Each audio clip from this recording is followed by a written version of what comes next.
తిరుమల శ్రీ వెంకటేశ్వర స్వామి ఆలయ సంప్రదాయాలు ఆచారాలకు విరుద్ధంగా తొలిసారిగా పెద్ద జియంగార్ మఠం ద్వారా లేఖ రాయించారని టీటీడీ మాజీ చైర్మన్ భూమన కరుణాకర్ రెడ్డి తీవ్ర ఆరోపణలు చేశారు. Chandrababu Naidu, BR Naidu, TTD EO Ravichandra కలిసి ఆధ్యాత్మిక అంశాలను రాజకీయ ప్రయోజనాల కోసం ఉపయోగిస్తున్నారని ఆయన మండిపడ్డారు.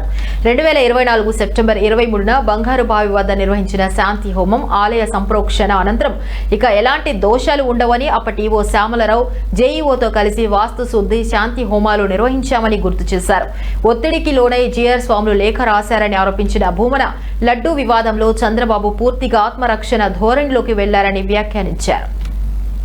కోసమని వెంపర్లాడి ప్రాకులాడి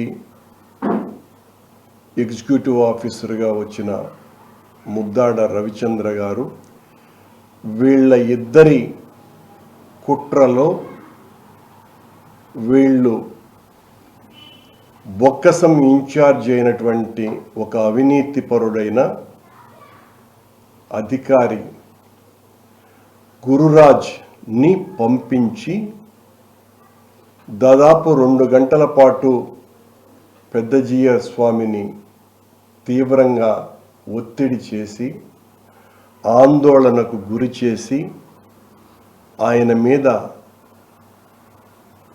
బలవంతంగా ఆయన చేత ఆ లేఖను వ్రాయించినారని మాకు తెలిసినటువంటి సమాచారం.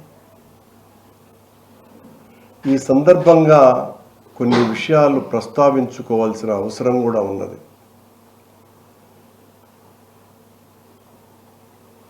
పెదజియర్ గారి నేతృత్వంలోనే ఆగస్టు